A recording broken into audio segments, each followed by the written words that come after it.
This is SoundNotion, the weekly podcast for new music and music news. I'm Dave McDonald. I'm Sam Merciers, and joining us this week is our special guest, Anthony Paul De Ritis. He is currently the chair of the music department at Northeastern University in Boston. Tony, thanks for joining us this week. It's my pleasure to be here. Thanks for the invitation. Absolutely. So, tell us what's going on with you. What's up musically? And we know that you sent us a link to the what was it? The Boston Experimental Orchestra. The Boston Modern Orchestra Project. Yeah, and we didn't know if there was an affiliation there or if they were just playing one of your pieces. So, what's up? Well, the Boston Modern Orchestra Project has been kind of functioning for about 14 years here in Boston.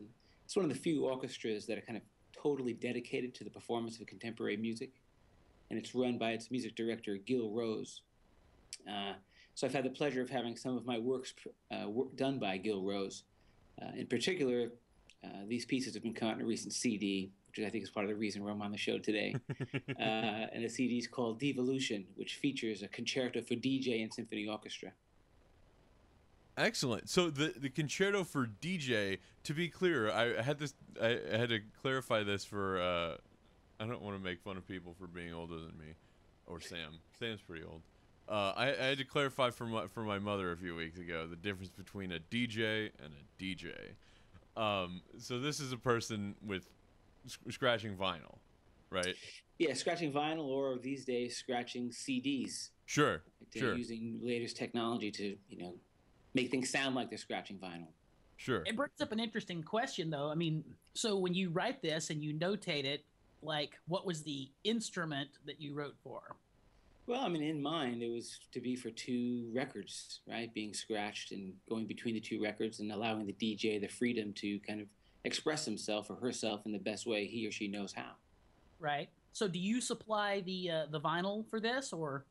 When we first started talking about how we're going to do this together, and I'm talking about DJ Spooky, also known as Paul Miller.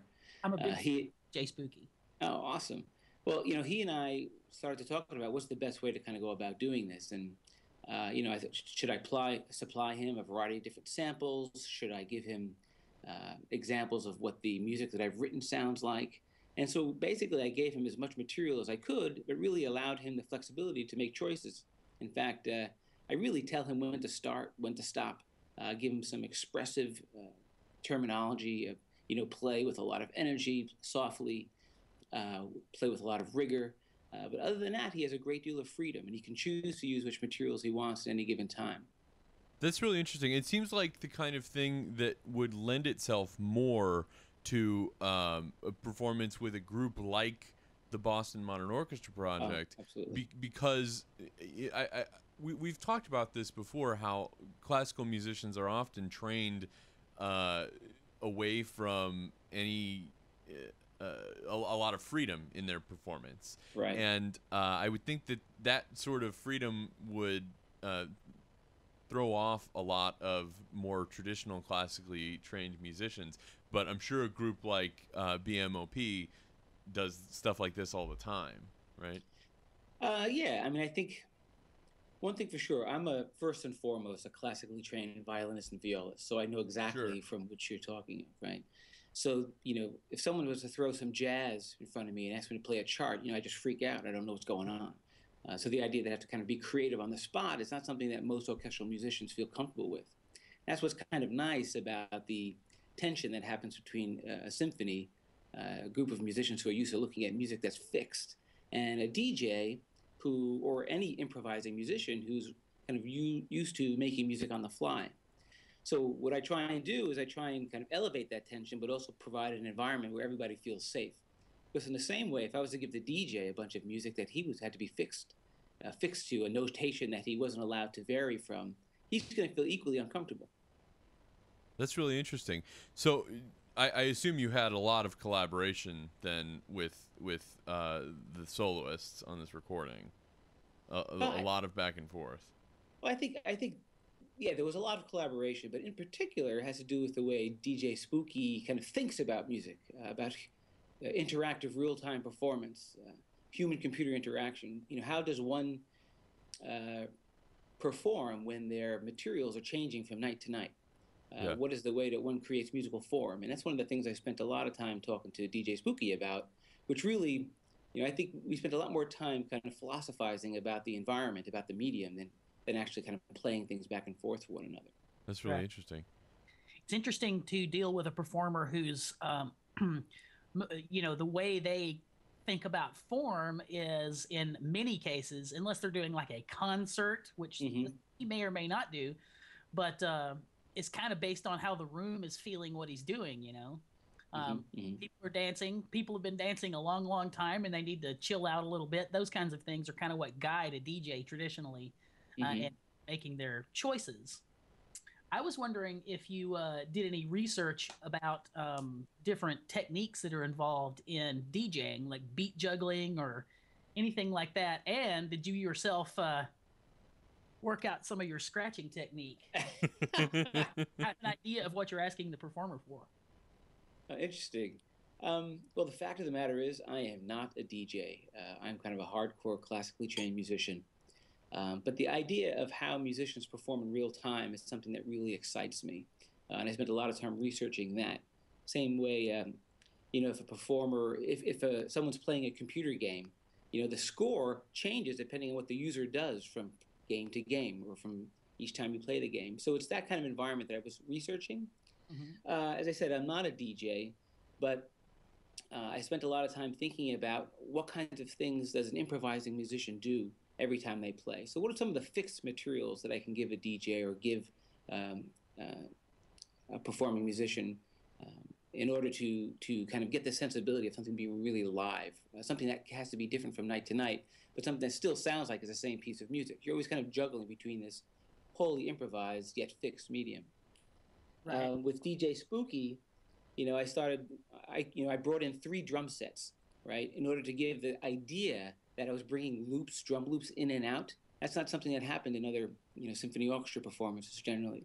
So I'm trying to find ways that simulate the environment that DJs are comfortable in, the tools that DJs use, but kind of reinvigorate or reinvent it with the symphony orchestra and vice versa. So a couple of times, Tony, you have emphasized already that you're a very traditionally trained musician. Yeah. And that, to me, seems at conflict with the idea of a concerto for DJ and orchestra. And I'm curious what drew you to this medium. Well, first and foremost, I also have an MBA. Sure. In all honesty, right? So I'm very focused on innovation and what innovation means both in the world of art and in the world of commerce. And so for me, kind of bringing together a DJ and something that's happening in today's world, I thought was a very relevant approach to trying to find ways to bring new audience members to symphonic music. So a part of it was a bit calculated, but I think the exciting thing, the net result was something that feels like it's representative of what music is being made today, and something that was innovative and forward-looking. So that was the real initiative behind trying to bring these two things together. Interesting. I'm curious, have you yet heard anyone else besides DJ Spooky perform this piece? This particular piece, no. It's always been DJ Spooky. But even how many live performances roughly have happened? We've had 7 live performances, and each one is really quite different, in particular from the kinds of stuff that he does. That's really amazing that it could be that different. So has he brought like different content vis-a-vis different records, every time thus far? Well, he has a large collection of records that he chooses from. So I think he kind of keeps his tool kit, if you will, with him from performance to performance. But what he decides to pull out at any given moment really varies.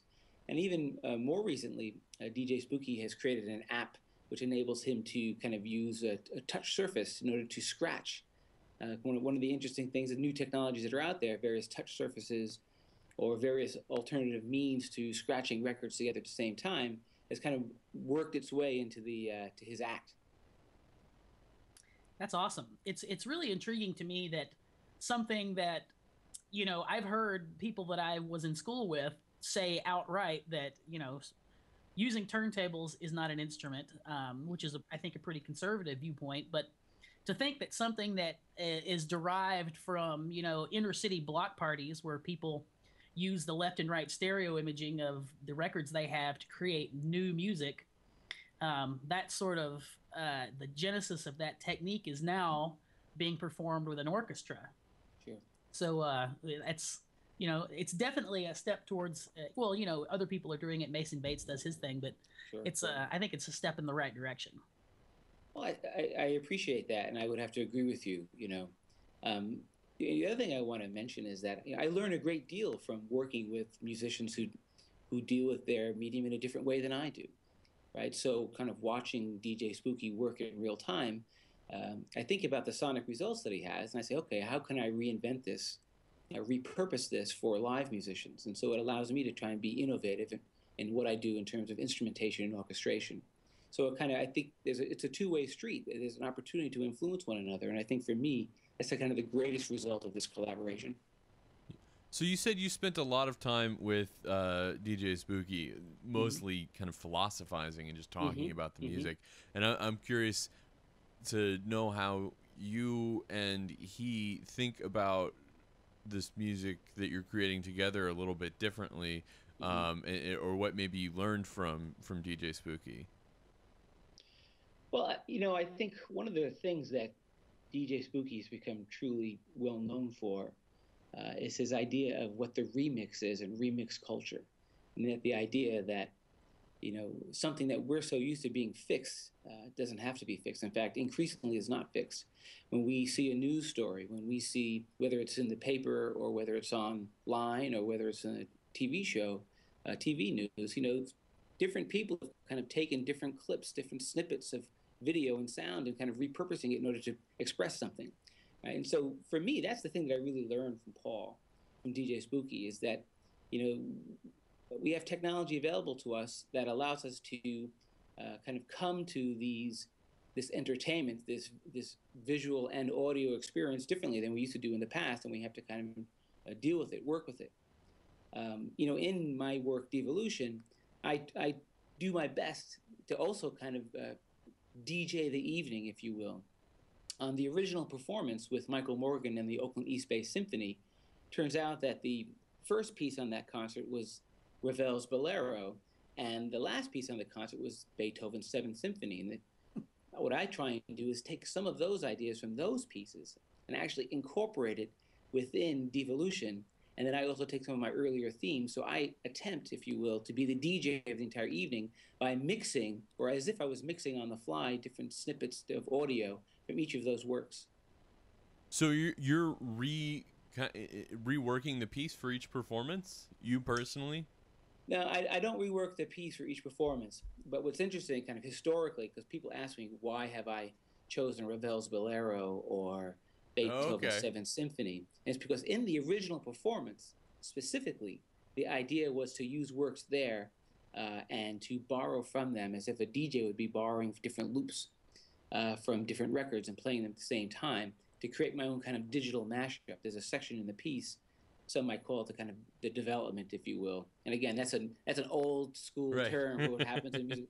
So, but where I kind of bring all these melodies, not only melodies from my own music earlier in the piece, but melodies from the entire evening, like the slow movement, the allegretto from Beethoven's Seventh, or the very well-known loop-like melody that happens in Ravel's Bolero. We'll bring them all together in order to create, if you will, a jam of the evening or a mashup of the evening. So I do kind of, these are things that I kind of learned from DJ Spooky before I actually composed the piece in order to try and make my piece not only to kind of get beyond this notion of something being very gimmicky. I really wanted to kind of incorporate what it is that I learned about a human deals with this sound in real time and try and do the same for my fixed medium of a concerto. And we give him a cadenza too, right, where one would expect the cadenza. So there are lots of things where I'm kind of looking back at the same time trying to leap forward. It's really interesting. So how do you then, when you hear this work performed outside the context of Ravel and Beethoven, does that, do you think, create a different experience for the audience, or do you think that the audience is so familiar with those works that maybe it's almost as though they were just performed? Mm-hmm. Well, excellent question. I think as I watch different orchestral audiences listen to this music, and you do see new audience members, young people who might not be familiar with the Ravel and the Bolero, which is one of the things I think symphony orchestras are excited about. You know, I don't think there's one universal way in which people respond to this music. Some people are very excited and some people are not so excited by it. Certainly, the idea of recasting these melodies that are familiar and then hearing them within this new work, I think gives an audience member a certain sense of relaxation, saying, okay, it's not completely new. There's something I can connect to, something I can, like a sound post, or something I can reference in order to make this new piece somewhat more familiar to me. You know, I think so many people are worried about new music because they don't have anything to grab onto, nothing to reference in the past, and you know, they're not particularly adventurous. So if you give them something to grab onto, I think helps. Does that answer your question? Yeah, I think so. But it also brings up another question I had. Do you feel like there are people that are going to these concerts, these performances of this, to hear DJ Spooky that would not ordinarily come to an orchestra concert? And in kind of an addendum to that, do you think those people are going to come to the next concert that doesn't feature DJ Spooky? Well, I think that's the kind of the big question. For sure, there are people who are going to these concerts, orchestral concerts, who have never gone to orchestra concerts before because they want to hear DJ Spooky. And I also think there are people who have just a curiosity, who want to come in and perhaps get ready to throw fruit. Who knows, you know, because they're so offended by such a collaboration. So the idea of building new audiences is something that all symphony orchestras are very excited about and not quite sure how to do, because there's always this pressure to play the familiar music, the Beethoven, the Mozart, the Bach. So yeah, there's definitely audiences who have been there that haven't been there before. That's an interesting thing you point out, the familiar music, but then this new audience doesn't know Bach from Adam. You know, it's just as new. The Bach is just as new to this new audience as your music is. Mm-hmm. And so they're not, in that sense, relying on the familiarity of the music for this new audience because they're not familiar with really any of the repertoire. Mm-hmm, mm-hmm. That's a really interesting change. Well, if you ask me, it's that kind of excitement and that kind of willingness to have your ears experimented with in order to seek something that you're not used to, that I think is really great about what's happening in popular and rock music, right? You know, I think audience, young people, they kind of seek, to hear the latest that comes out of a particular composer that they're following, or an artist, a pop artist or songwriter, in a way that, many adults don't seem to really be interested in when it comes to going to symphony orchestra concerts, right? They don't seem to be as eager to hear the new. And I think that's that spirit of, what changes over time, right? I think the symphony orchestra should be a place where we also have that spirit of seeking the new. And I'm hoping that collaborations like this will help make that happen. Absolutely. It's interesting to me that thinking of it in terms of drawing, well, as an example, people who are into sort of DJ technology and the music that can be made using those types of things, oftentimes, in my experience, have a pretty they have open ears and a broad sense of aesthetics. They're willing to listen to lots of weird, ugly music. They're not just listening to whatever is tuneful and on the radio. And to get those people who are really trying to gouge out some of the newest, most forward-thinking sounds that they can get their hands on, to start equating what they're interested in with an orchestra, to me is a good thing. Mm-hmm. So not just get people to come to the orchestra, but start to think about the orchestra in a completely different way. Yeah, I would agree. Yeah, absolutely. So kudos. Yeah, thanks, man. And that's going to be later. Can't wait to hear the pick of the week now. We were listening before you logged on, and Dave and I were both very intrigued. Is it commercially released yet, or is that happening really soon? Are you talking about Devolution? Yes. Yeah, Devolution was officially released on June 5th. So just this week. That's right. Excellent. So here on SoundNotion, we have the newest of the new. Newest of the new. The bleeding edge here on SoundNotion. Do you have anything coming up you want to plug, Tony? Any performances or anything like that? I appreciate that. I guess Other in than this November, album, of course, which everybody should go buy. Go right now while you're listening to this. Put this in another tab in your browser and go buy this from Amazon or BMOP. You'll be happy you did. Yeah, I'll have a concert, an evening of my music at the Cornelia Cafe in New York on November 4th, which I'm very excited about. And then right now I'm going to be, actually I do a fair amount of traveling between Boston and China. I'm based in Boston.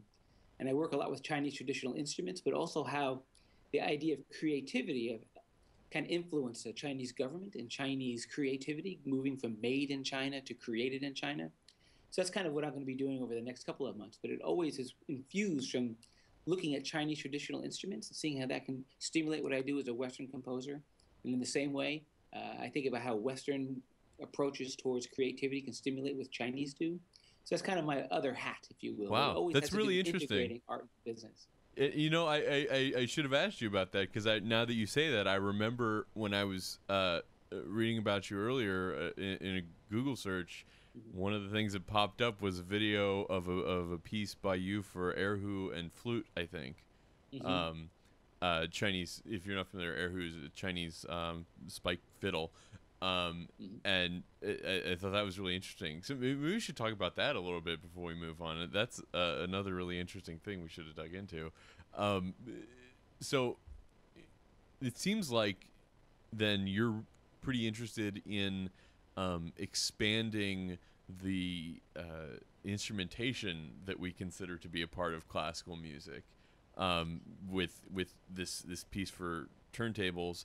And now we're discussing these pieces for folk instruments, Chinese traditional instruments. Yeah. Well, listen, my training, my research work as a graduate student at the University of California, Berkeley, they have a center there, the Center for New Music and Audio Technologies, and we're really computer musicians, if you will. We're musicians who are interested in electroacoustic music, where you bring together electronic sound sources and acoustic sound sources. But in the end, we're all seeking new sound sources or new sounds that some way can stimulate the kind of creativity that we want to do, but somehow feel like we can't do with traditional means. Of course, our traditional means as a Western composer might be the instruments of the symphony orchestra. So that's why many of us kind of seek computers to work with computers. It's that spirit, right, that I kind of go to a DJ or I go to another culture to try and hear their music in the kind of way that music can stimulate what I do as a Western composer. And the idea of bringing these instruments or these sound sources side by side to see what one can teach the other, I think is kind of fundamental to this kind of innovative or this desire to be creative that I think many composers who are seeking computers or music of other cultures in order to create. And then what I like to do is take that, then bring it towards all kinds of problem solving, not necessarily just in the world of music.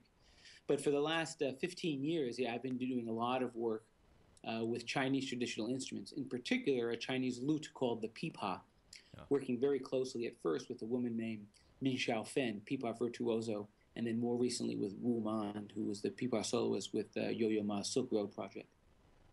So, what specifically do you think that you get out of the pipa that you can't get from Western instruments? And I ask because it seems like it would be easier to find people to work with, or maybe the other way to say it is it would be a challenge to find people to work with for working with on a pipa piece. What do you get out of the pipa that you don't get out of Western instruments? Well, I mean, the pipa has a different sound. It's constructed in a different way, the acoustics of the instrument. But there are certain things that are similar, right? It's a stringed instrument. Right. The way it's plucked is slightly different than other plucked instruments. For example, a pipa soloist will have plectrums on his or her 5 fingers and then kind of use a rolling motion. That's my best pipa interpretation there, sorry. But all the pipa players in our audience will be very offended. Well, what it does is it allows you to do 2 things. It allows you to say, hey, how is this instrument, these strings being struck? How are they being plucked? What's the approach to stimulating this string, and how can I maybe bring those techniques in particular to Western instruments like the violin or the guitar? I work very closely with the Boston Guitar Fest with the New England Conservatory and Northeastern University. And one of the things that Elliot Fisk, who's the artistic director of that festival, is so passionate about is bringing other instruments from around the world that have these strings that, have either influenced or might be influenced by the guitar. And so we brought in Wu Man a couple of years ago to kind of sit side by side with Elliot Fisk, and I wrote a piece for guitar and pipa. And then what you also get is this kind of stimulation of Western ideas that you can bring into China. So, there's a whole lot of pipa players in China, right? And there's a whole lot of people in China. And so a lot of my music kind of gets distributed that way because it's a way that this Western composer, this Meiguo, is bringing ideas from the West to China and watch that music get distributed there. So it's kind of a two-way street, right? I'm not always just thinking about, how I can expand some of the sounds that we find in the Western repertoire, but it's also what are the things that we can bring into the world of China and to the world of Asia. So when you write for these instruments, are you bringing in a lot of the musical properties of those musical cultures, or are you kind of starting with a blank slate with, this thing makes these set of sounds, and this is the way I can incorporate those sounds into my music? I think it's a couple of things, and then also stuff that happens by accident, right? Stuff that you don't even anticipate that you're doing. The way I first started working with Chinese traditional instruments actually was in order to get into an international computer music conference in Beijing. And I invited Min Xiaofen, who was a pipa soloist, to come into the studio, and I recorded her and sampled her and then kind of constructed an electroacoustic piece based solely on layering samples of her playing and then playing some of them backwards, stretching them out, transposing them higher or lower.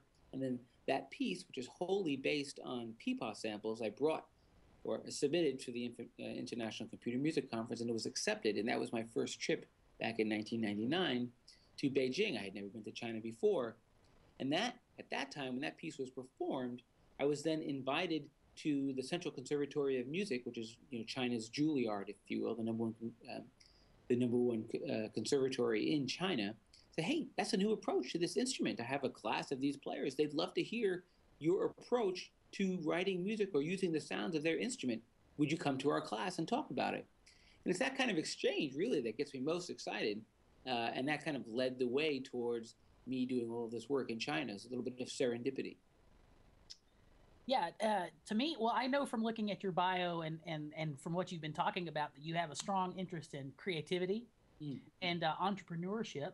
And it seems to me you're doing yourself a favor because, as Sir Ken Robinson famously said in his TED Talks, that the best way to come up with something creative is to have people from different disciplines come together, and from that you will think of something new, which to me seems obvious. And so this seems a great way to sort of inspire your creativity and, the creativity of those that you collaborate with, because even though it's music, it's a different way of thinking about form, a different way of thinking about the sound the instrument should make. So to me, that seems right in your wheelhouse. Well, Sam, I really appreciate you saying that. Actually, it gives me an opportunity to make a quick plug for my most important influence. And it's from a professor I had at Bucknell University. His name is Richard Fleming. He's a professor of philosophy. And he wrote a paper back when I was an undergraduate called The Calling of the Interdisciplinary. And I actually I use a quote from his paper over and over again. I used it actually earlier today. And he was always very interested in bringing disciplines together side by side to see what one can teach the other.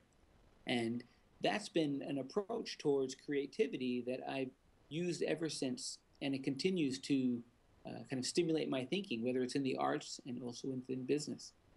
Yeah, and I agree. I'm of the same ilk, and my experience has been that in music, depending on which program you're involved with, but in the academy, music is usually, I would say, more often than not, resistant to the idea of that.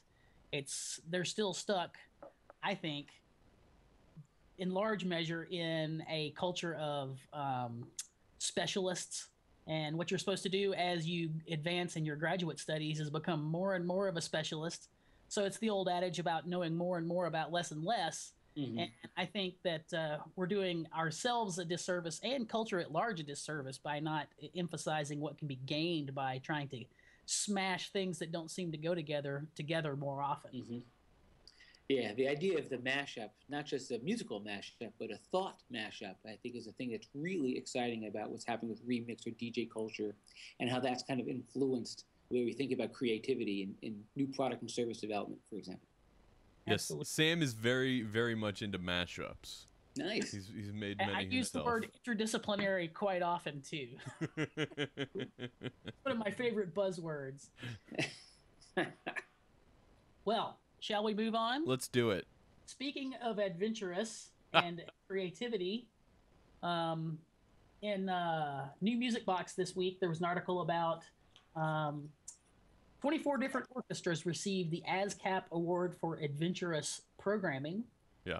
And I'm not going to go through and read them all, but one of the I had it marked, and now I lost it. One of the groups listed is the Boston Modern Orchestra Project. Mm-hmm. Gil is director. Mm-hmm. And so, like I said, I'm not going to run it down, but if you want to know who out there is trying to do something other than another Beethoven symphony or whatever, you should check this out. It's kind of not fair to include groups like the Boston Modern Orchestra Project and the American Composers Orchestra, but they're doing it right, and that's the Group 5-6 orchestras, which are the smaller budget orchestras, and it's great to see the third place behind the American Composers Orchestra and the Boston Modern Orchestra Project is the good old Peoria Symphony Orchestra in Peoria, Illinois. Nice. So that's great to see. What? Go ahead. Yeah, well, I was just going to jump in there and say that, I see your point about how orchestras whose mission is, in fact, new music, it's a little bit odd to have them kind of listed there. But I think it's also very important that they are there. Absolutely. But there are other orchestras. One of the things I noticed was the Alabama Symphony Orchestra, where, in January 2010, I was out there and they were doing devolution and they were trying new things. And that's a fairly traditional market down there. Mm-hmm. So the idea that kind of taking a step out of what's comfortable for them, I think it'd be great to kind of give them a shout out today, and that they're on that list and one of the larger orchestras. I think even the two, ranked in the second size. So they're out there, they're taking risks, and they're recognizing that without larger risks, there's no larger reward. And so kudos for them. And of course, with Michael Tilson Thomas out there in San Francisco, I did my graduate work at Berkeley, so that Northern California environment is, I think anything we can do to kind of take kind of that appreciation or experimentation, innovation, and kind of distribute it throughout the United States, I think it's good for everybody. Absolutely. We're big fans of MTT here on SoundNotion. Nice. And of course, another thing that I really like about these awards, before we move on, is that they recognize collegiate and youth orchestras as well. Mm-hmm. So the orchestras at Cornell University, Ithaca College, and University of Denver, I think. Those three orchestras are doing great. Interestingly, Lawrence Golan, the Lamont Symphony Orchestra in Denver, he of Golan v. Holder in the U.S. Supreme Court. So, very cool. Despite that, still making some good music. The Lake Superior Chamber Orchestra too. I've never heard of them, but they should be within a day's drive of me. I'll have to check. Put them on the list. Put them on the list. Well, I vowed, Dave, that we would not talk about the Queen's Jubilee at all on the show. Did you make that vow? I did. I swore on a stack of Bartok scores.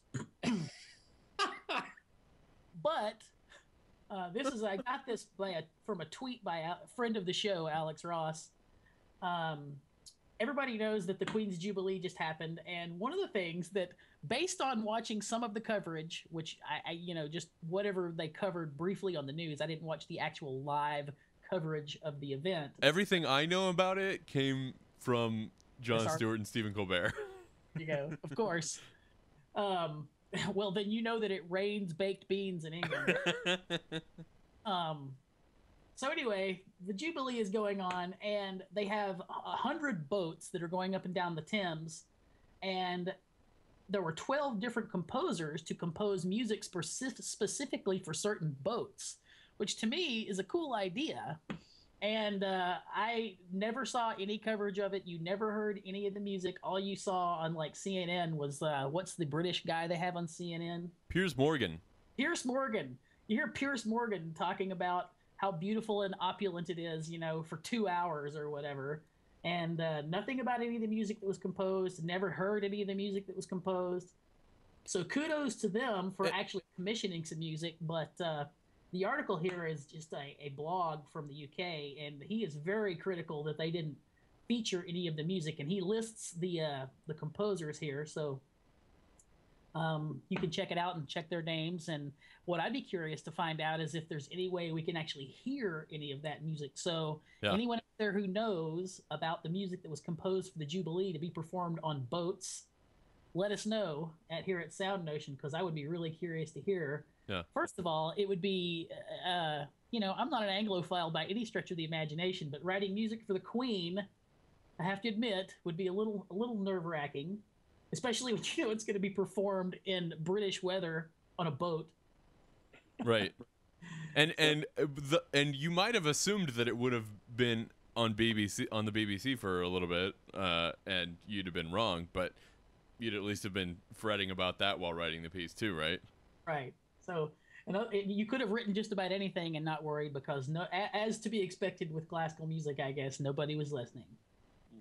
In other European news, we talked about last year one of the largest record companies in the world, Universal, buying another one of the largest record companies of the world, EMI, and that seems to be okay with U.S. regulators, but it's not okay, apparently, with the European Commission.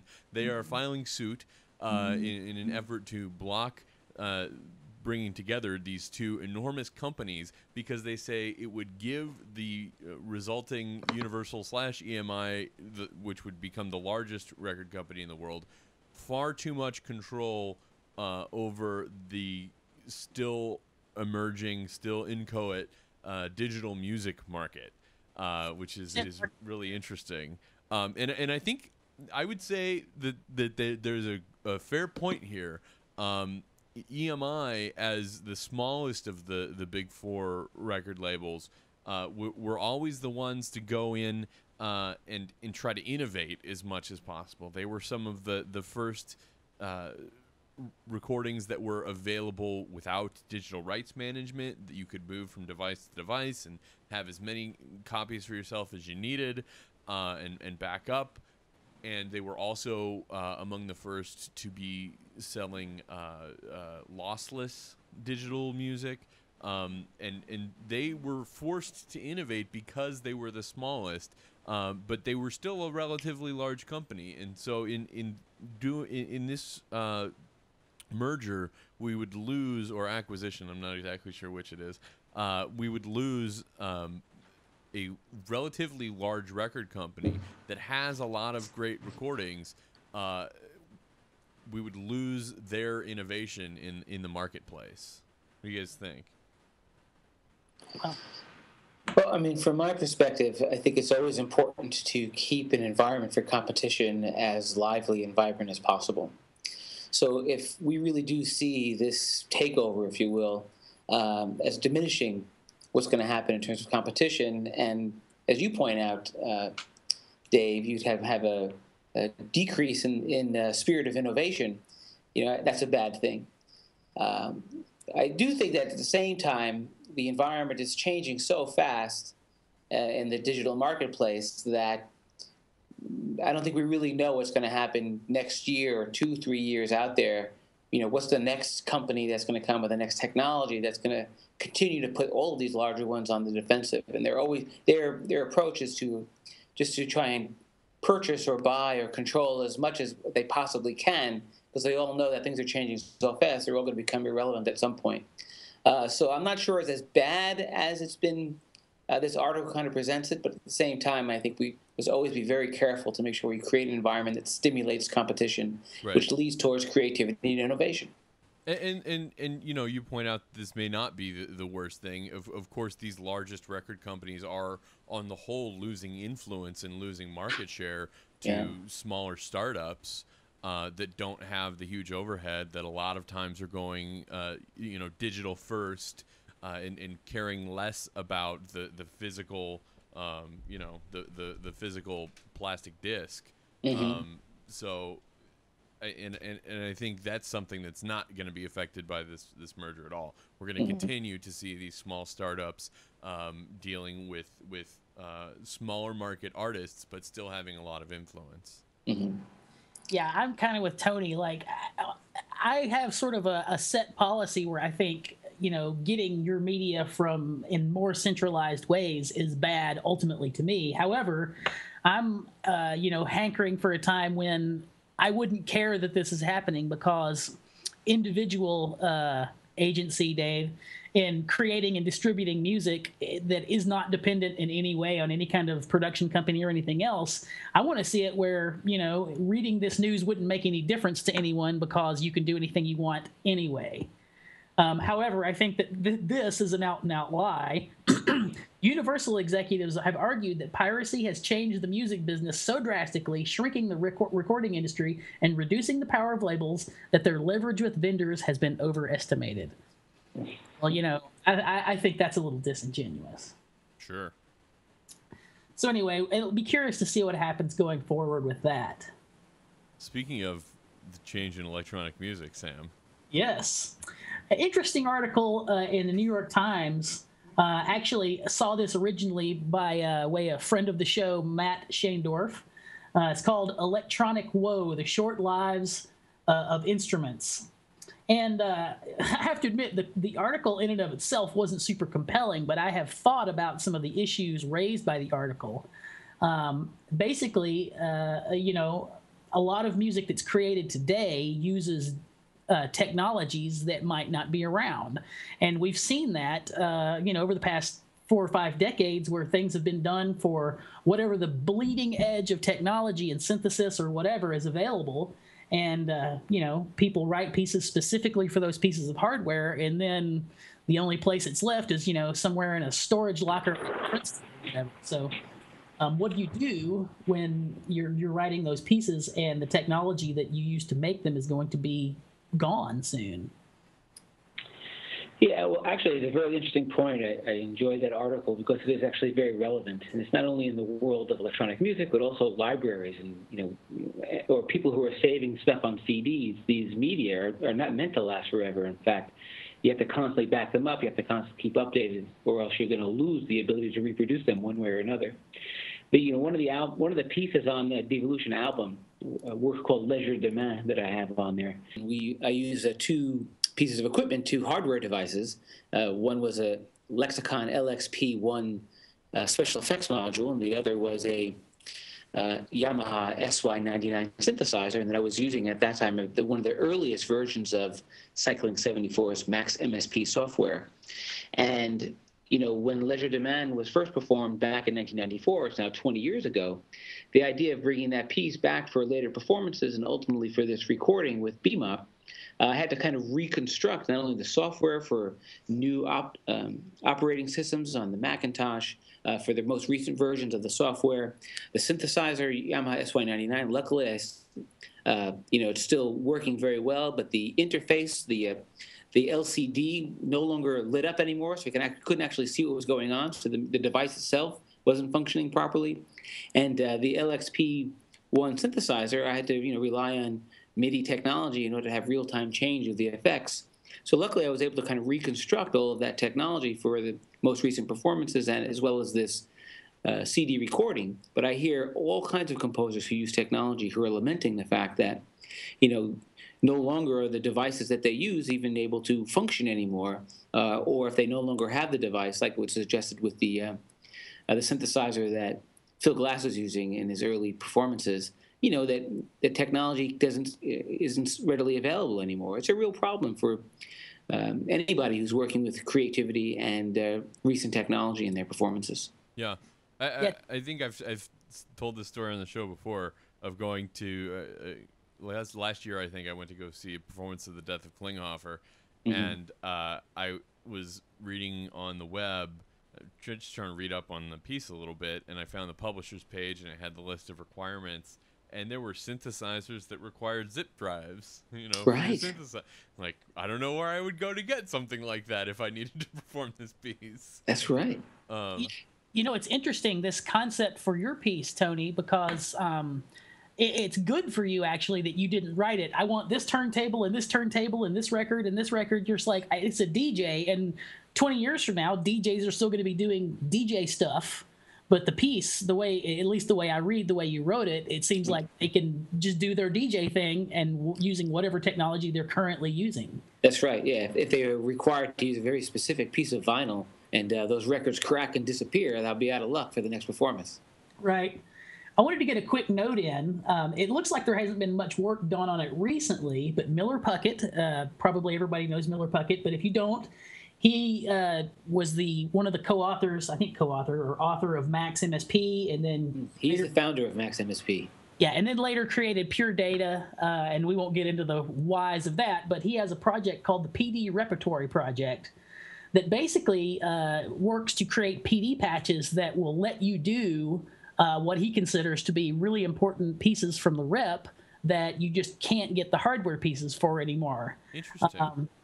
Yeah, so I'll put a link to that there. And it looks like nothing's been done since about 2007, but still an interesting project. And it points out the fact that, I think that's a worthwhile thing. We have the technology now to virtually create this, whatever synthesizer that Boulez would have been using or something like that. It's too bad that Nate is not on the show, because he would really dig this stuff. And in fact, he's done some of this before. He made a PD patch for Thea Musgrave's Narcissus. So he's done some of this before for working with friends and colleagues. And but not just recreating hardware pieces that don't work anymore, but doing creative things like allowing one person to do New York Counterpoint, which is an interesting project. Yeah. Kind of a remix of New York Counterpoint, but yeah. Right. Well, speaking of technology that will eventually be obsolete, we're just killing the transitions today. Ned McGowan, who we were considering talking about this the other day, but now that the premiere has happened, has written a concerto for iPad. Dave, I put a specific time link, video link into the Google Doc if you want to take a look at that. Yeah, I'll try to see if that'll make anything explode here. And before we start that, it's interesting that... Sorry. It's interesting that I was talking to Dave about this, how this is the kind of thing that could be lame because you're queuing stuff and making stuff happen, but there's nothing that you couldn't do without using an iPad. But there's some finger pushing touch surface technique going on here. And it's actually, I'm not the hugest fan of the piece in general, but really endeavors to make it a concerto. Then, you got to have some iPad skills to get this done. So this is near the end, sort of the climax, if you will.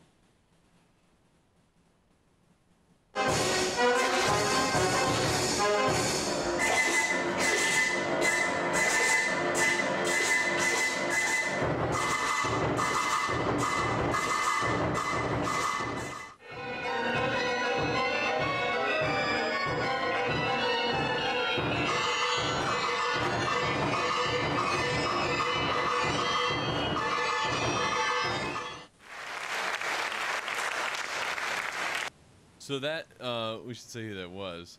That was Keiko Shichijo on iPad with the Sinfonia Rotterdam conducted by Conrad van Alphen. And she is a concert pianist. And that again, is the iPad concerto by Ned McGowan. Sorry. Yeah, it was actually one part where she's actually... And I have no problem with this. It makes perfect sense to do so. He actually has a virtual keyboard, and she's playing specific pitches at one point, but also, as you can see, all kinds of different ways. So he really spans the gamut in what you can make that touch surface accomplish. So, well, it's kind of sad that, 10 years from now, I think it would be very difficult to perform this piece. maybe. But anyway, it speaks directly to what we were just talking about. But kudos. Yeah, and it's problematic, I think, especially for iPad because it's such a locked down ecosystem. Like, you can't write your own software and just load it onto iPad. Right? Yeah. You have to go through the Apple App Store and get approval, and then you can put it on your iPad. Right. So I think that's something that's different than something like our laptops and desktop computers that we use all the time will let us run it, for the moment anyway, whatever we want. So here, what we should do is the story is everybody should just run Linux, and then we wouldn't have these problems. Well, we need somebody to do a transcription, Dave. I think you should do a transcription for an Android tab. A transcription? We'll call it transcription? Okay. So who out there uses or has used in the past Last.fm? It's a sort of a music tracking I'm behind on that particular trend. Yeah, well, when I was doing a fellowship in the residential college in arts and humanities at MSU, a lot of the students were using it, so I got into it because it's a way to track what your friends watch and listen to, and it tracks what you listen to. And this is sort of taking that same technology. The Creators Project have created this multi-interface map that tracks your listening habits. And you can display the information in a bunch of different ways. And this, I'm not particularly enthralled by this, but the whole idea of doing this is sort of interesting because moving forward, this is going to keep happening. Like Pandora, is sort of, they're endeavoring to categorize music and in a way that makes it so you can talk about it in big statistical kinds of ways, Right. That's the big hip thing on the internet now is how to do interesting things with what they call big data. Yeah. How to take huge data sets and turn them into something useful and perhaps even beautiful that might also be informative. So this is a really cool project for that. Side note, public service announcement, if you are a Last.fm user and you have not heard, they did have a security breach this week. So you should change your password on Last.fm and anywhere else where you use the same password. You shouldn't do that, but let's be honest, you do that. So Last.fm, also, and add to that list, LinkedIn and eHarmony were all busted this week. Wow. So change all your passwords. Yep. And make them different this time. and not 1 2 3 4 5 6 7 8 9 0. Hey, that's the same password as on my luggage. So anyway, it's funny that there's no comments on the blog post for this, but I found this by just somebody posting it on Facebook, and it was really interesting. The comments on Facebook, almost all of them were very heated comments that were insulted by the fact that such and such artist was graphed next to such and such artist, and that's obviously idiotic, and whoever made this program has got to be a moron because of that. So I thought that was interesting. People have strong feelings about, Bob Dylan should not be anywhere near Muse or whatever. I don't think the program decided that. I think the metadata from Last.fm decided that, but right. Whatever. Well. So we were hoping to make it a week without any bad news, but sadly, the obituary section of SoundNotion has 2 entries this week. Dee Dee Ramone, pioneering punk rocker. Of the Ramones. Of the Ramones, hence the name, dies at 50. Rock hard, die young, I guess. And so if people, punk rock fans out there, losing an icon. And Dave, in case you don't know, punk rock is important. Dave doesn't know anything about pop culture, so I have to tell him sometimes. That's not true. Yeah, punk rock was a reaction against complexity, so guys that can't play that great can come out and do 3 chords and scream and have some very effective, passionate music. And also, I didn't even know his name, but I'd heard some of the music. Pete Cosey, a guitarist that played with Miles Davis on some of his early 70s albums, which are, right after Bitches Brew came out. Yep. And if you're familiar with any of that music at all, it's, I was pointing out to Dave before the show that right before Jimi Hendrix died, Miles Davis and Jimi Hendrix's wives were hanging out, and they were planning on collaborating, and then Jimi Hendrix had to go and die. And I think that Cosi was sort of the replacement, the psychedelic guitar. And so anyway, he lived much longer than Dee Dee Ramone. Dies at 68, so we lost and it was a big pioneer of using lots of pedals. Yeah. And trying to really get a sort of change the role of the guitar from just sort of, either you're playing chords or you're playing a solo, and to more of a sound effects machine. Yeah. So we lose him this week. Should we get into the pick of the week? It's the pick of the week. So our pick of the week this week is, of course, from our guest today, Tony De Ritis. Sorry, excuse me. We were corrected on that earlier. And it's the piece that we were talking about earlier. This piece for DJ and orchestra, performed by the DJ Spooky and the Boston Modern Orchestra Project. Tony, do you want to say anything more to set this up than we said earlier? Well, I've forwarded to you 2 clips. I want to thank you for playing one of these clips or both of these clips. Depending on which one, do you know which one you're going to play first? I can play whichever one you'd like to play first. All right. Well, sound clip number 2 is actually a reference from the opening section of the piece, which kind of has much more interesting, kind of a lot of energy from the entire orchestra, and you can hear the DJ beginning to kind of arrive onto the scene with some kind of very ambient sounds. And then the second clip actually has the orchestra being very soft and allows much more of a kind of a solo dynamic for the DJs. They're kind of different types of moods on each of the pieces. They're contrasting. Okay. So you want to hear number 2 first, then? Let's hear number 2 first, please. All right.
All right, so that's a little bit of music by our guest today, Tony De Ritis. The piece is Devolution, and it's on a new album that's available from the Boston Modern Orchestra Project, a concerto for DJ and orchestra performed by DJ Spooky, a.k.a. Paul Miller. Thanks for sharing that with us, Tony. It's my pleasure. Thank you. It's really cool the way, you and he handled the sort of the falling in energy at the end of that, because I hear orchestral parts, but it sounds like something that the DJ could have been creating. You know what I mean? Well, it's interesting. There was an article by Kyle Gann in the Village Voice where he talks about this ambiguity, right? And, the idea, okay, he calls it Hall of Mirrors, but it's not really sure what is the original sound source or not.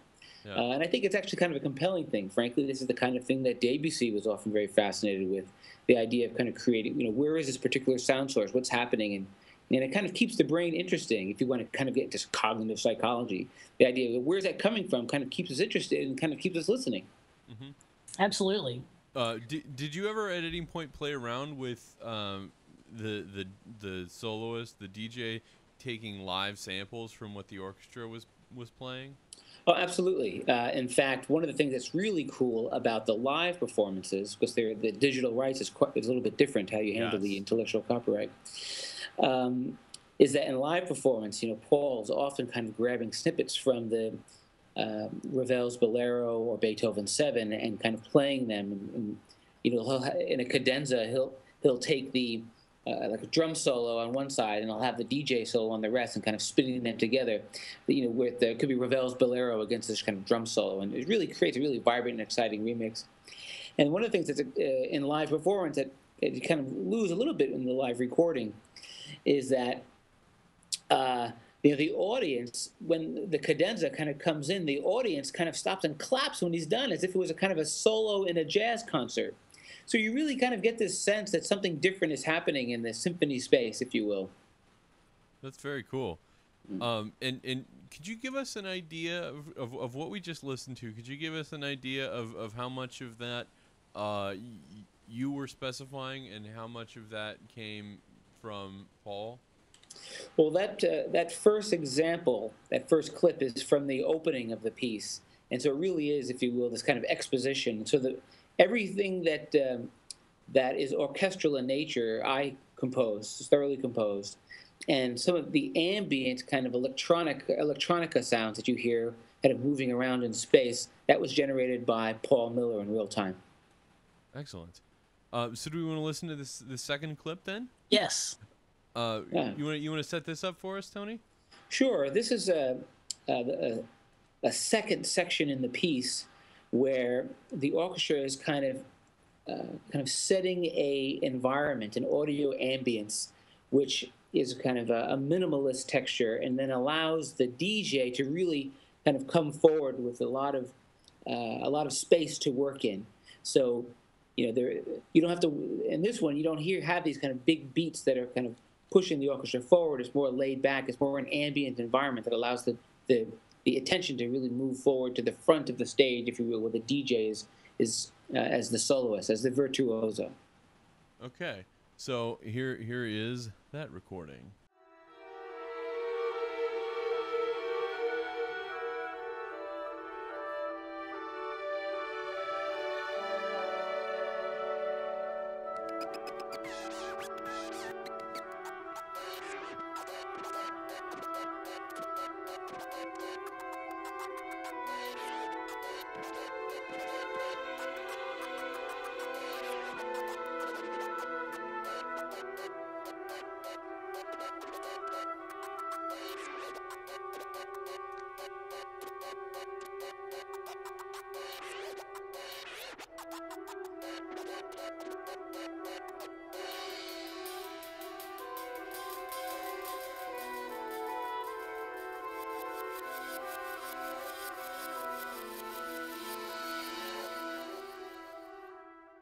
Again, an excerpt from Devolution by our guest Tony De Ritis. Thank you again.